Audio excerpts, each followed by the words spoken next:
Okay, so you're a leader, but if you don't have the time to actually lead, how can you? And I think that we need to take charge of our calendars, of our day-to-day, to make space, make room to be actual leaders. Otherwise, you're missing out on what your role ought to be. And in this video, we'll help you realize how to take control and how to morph your calendar out of something that you hate and makes you feel like you're always catching your breath, running from one meeting to the next, to something you're in control of.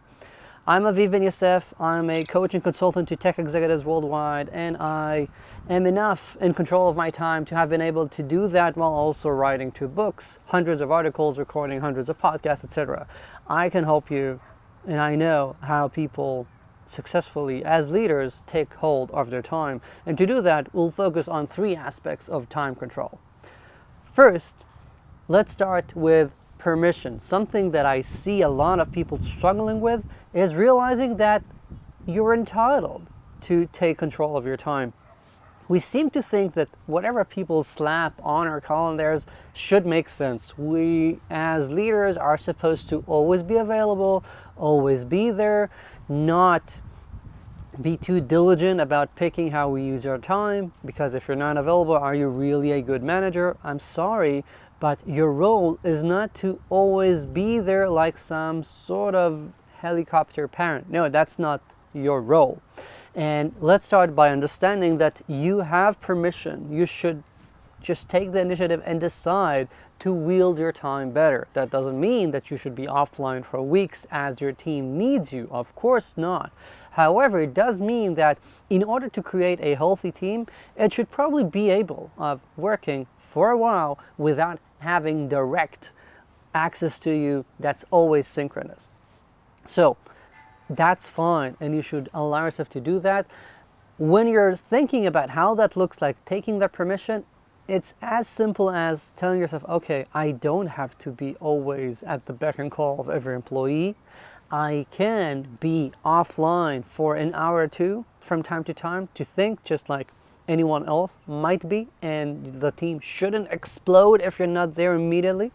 And along with that permission comes your responsibility to decide how you want to shape your time, how your week should look like.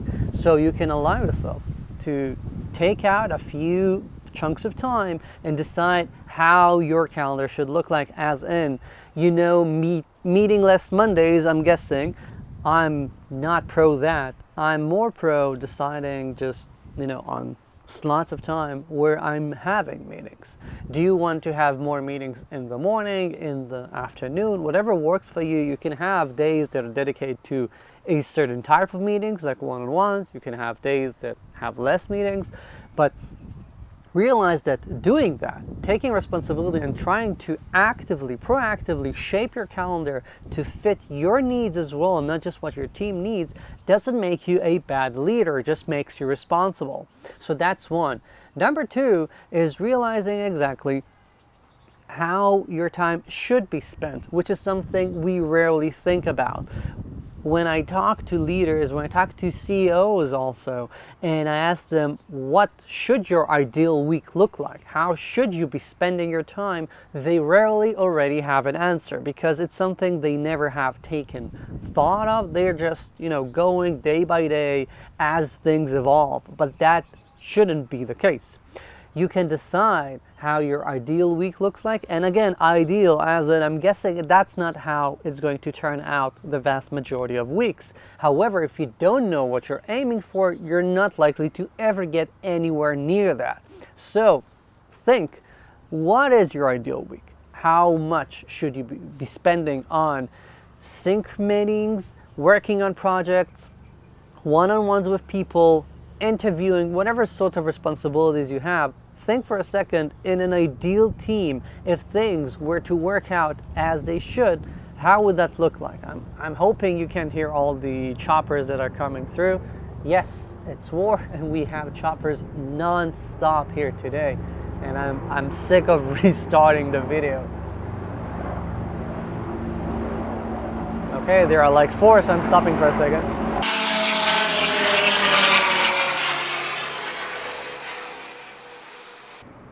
Taking time seriously means that you're deciding how your week should look like. So for example, your ideal week, not just about the meetings, etc., but how do you see yourself as a leader? One of the things that I, for example, try and make sure that my clients schedule time for is leadership blocks and retaining their product mastery. Leadership blocks are just having time to think, to go through your responsibilities, to invest in yourself and think how you can improve, and maybe retrospect a bit, decide how you want to grow.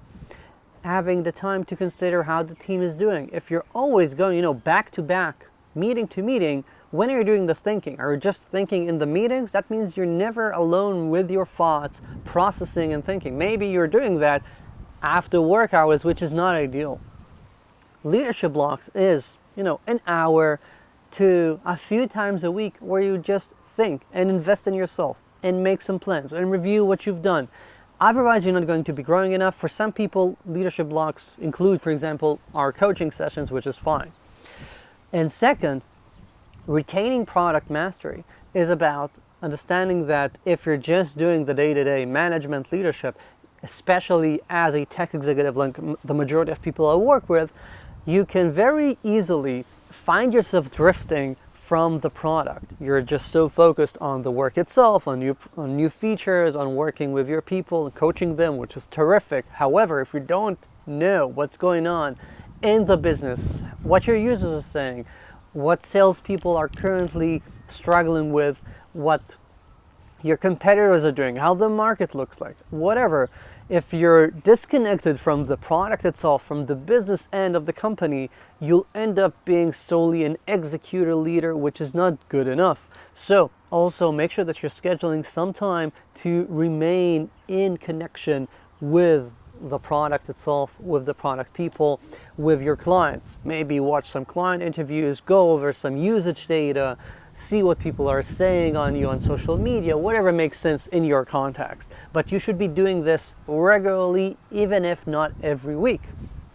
And third, the last bit of gaining control of your time is getting fiddly with it. I'm sorry. Getting fiddly with it is something that I often say, and other times I call it a calendar reset, a calendar refresh. If you remember back when we were all using Windows 95, you had defrag for the hard drive, where we would try and shift all the data to sit in certain locations so the hard drive with the spinning needle would move much faster back before we had SSDs. The same applies to your calendar.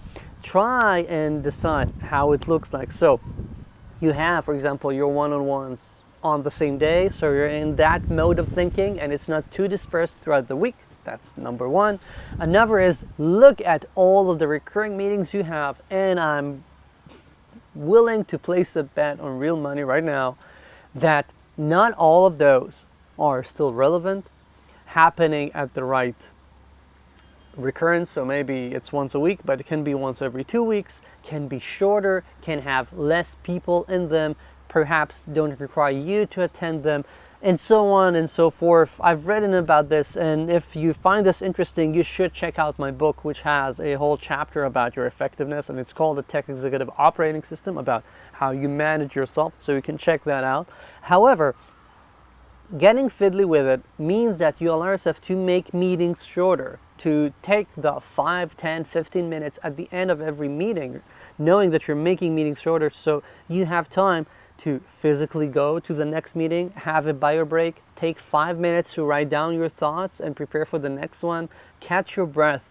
That means that meetings by themselves have more value because people know that we're going to be done at 10:45. We can't always run and take more time if needed, and it means that everyone involved will actually get to the next meetings a bit more prepared and having thought a bit more. So that's what we're aiming at. Okay, get fiddly with it. Allow yourself to be in charge of the different ways your calendar behaves. Allow yourself to remove things you don't need, move things around, step out of invites you have and are like these zombie recurring events that still people go to and waste 10 minutes on, even though it's nothing because it's just 10 minutes. Whatever it is, move those aside, defrag so you have the same sort of meetings, the same sort of brain functions happening in clusters. So you have the one-on-ones, and you have the project syncs, and you have your leadership blocks.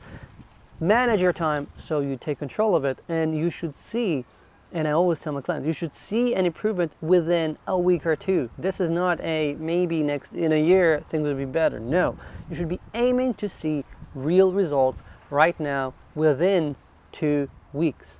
And that's how you'll see yourself having the ability to really lead and not be led by your calendar.